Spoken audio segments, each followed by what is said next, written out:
Subaru WRX or BRZ, which one should you guys pick? What's up guys, welcome back to another video, and today I'm gonna talk about what you should pick, the Subaru WRX or the Subaru BRZ, and let's get right into it. So let's get on with the most important factor and really the main factor in buying a car, the price. So to start off, we're gonna be comparing the base WRX with the base BRZ.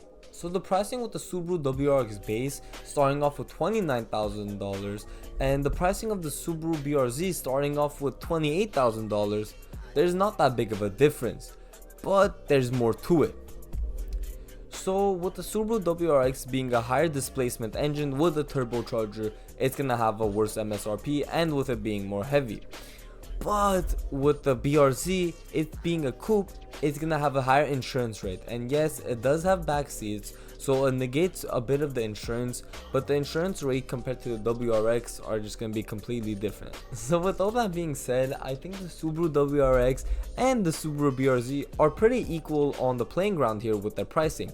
But let's get right into other parts like the aftermarket, the tunability of the car, and just really anything else you want in these cars. So before going into all of that, what's the performance on this car, and we'll talk about the tuning straight after. So with the performance of these cars, you gotta give it to the BRZ because the BRZ is not lacking this time. With it having less displacement and no turbocharger, it has a faster 0 to 60 than the all new Subaru WRX. They both come in stick shift and automatic, it's just really what you want. But to really talk about the performance, let's really get into the track and mountain and which one you should rather pick. So in my opinion, the Subaru WRX is a very good back road car. It's like it's born for there. With its all-wheel drive coming in and just gripping through those corners, it really just beats everything. But with the BRZ having such a low center of gravity, it will kill any WRX on the track. And the reason being is its track is flat while back roads are up and down. And with the BRZ having a lower center of gravity, it's going to be able to grip on flat areas a lot better. So if you're trying to go more back roads, chill passes, then I would say the WRX. If you're trying to go more track based and daily as well, I would definitely go on the BRZ. Overall, going through this whole video, I don't think I'm going to be able to pick which one. I'm just saying this right now. I'm just really going to give up the facts of if you want this car or if you want the other. It's just all really preference. So let's really go into detailing this car. A lot of people really talk smack about the BRZ because it's such a small car and you can't daily it, but I would like to disagree with that. With me personally being a WRX owner, I love detailing my car and it has so much space and I can take my friends wherever I want.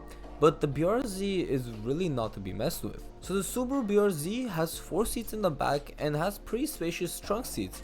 With you bringing down those seats from the back, you could fit 4 tires in there, which is a full track bay and back. With that being said, it already has pretty much all the space really anybody would need in taking something somewhere and bringing it back.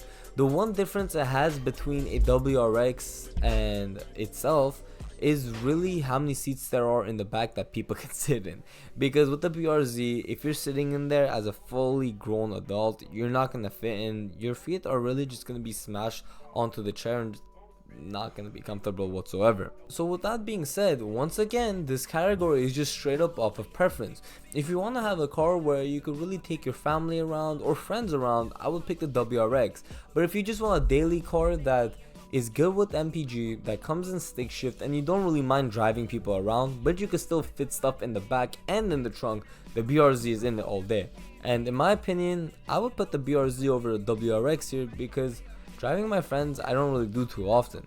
So talking about all of that, let's talk about one of the most important parts, and if not the most important part, with that being the looks of these cars. So I don't really want to go into this because I myself own the new WRX, but compared to the BRZ, the WRX is pretty trash. With the stock looks coming with those Honda Civic backlights and that big grille with the small lights, the car doesn't look too good on the outside unless if it's heavily modified. Then I would put that over a BRZ.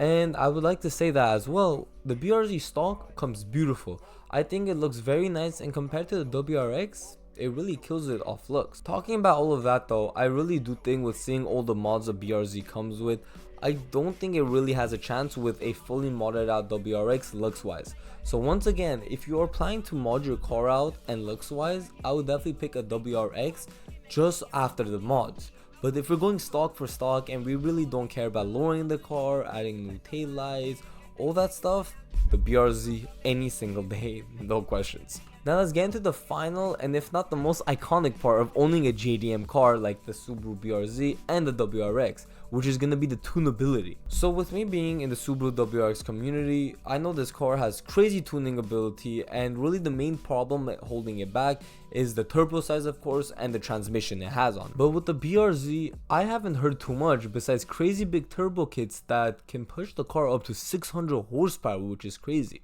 I'll put a picture of it up right now. So if I am correct, that BRZ I had just put up is the fastest BRZ in the world, at least if I am correct. But with that being said, 600 horsepower with something so light is gonna be rapid. But it doesn't have all-wheel drive, and the fact that it would grip is just not possible. Like, I can't see it. But with the WRX being said, with it having such a stronger block, it has been said that it could push up to 1,000 horsepower on stock block. Of course, change internals and all that. But really, tunability wise, I gotta give it to the WRX because mainly it has a turbo. And yes, I did just mention the BRZ had a turbo with the turbo kit on it, but overall the WRX's engine is meant to have a turbo. And turbo engines and naturally aspirated engines really do have their differences whenever you turbo them. For example, whenever you want a turbo like a V8 Mustang, you can't push 13 psi like how you do in these 4 cylinders. Instead, you would have to push something like 7 to 8 psi because naturally aspirated engines are just not meant for it. It's like how you can't supercharge a Scat Pack into a Hellcat because the displacement of the NA engine is just more than the Hellcats as well. Anyways, with all that being said, thank you guys for watching this short video. I know I didn't go too in depth into this, but overall, I want to say I would pick the WRX and BRZ on the same level. It really just matters on preference, and at the time right now, I think the WRX is just better for me because I like going through the back roads a lot more, and I've really never had the time for the track. But if you really are a track star and you want to go all the time and have a fun cheap car, the BRZ is just it. And with me saying the WRX goes better on back roads does not mean the BRZ isn't just as good, if not better. This is just from personal experience and just with driving around with friends that have the GR86 or the BRZ. Anyways guys, thank you guys for watching. I do appreciate it really, and let me know down in the comments below, what do you guys think? Is the BRZ better or WRX, or do you think the same way I do, which I would just really put them on an equal scale? Anyways guys, thank you guys for watching. I really do appreciate it, and please make sure to like and subscribe. I'll very much appreciate it, and I'll see you guys on the next one. See ya.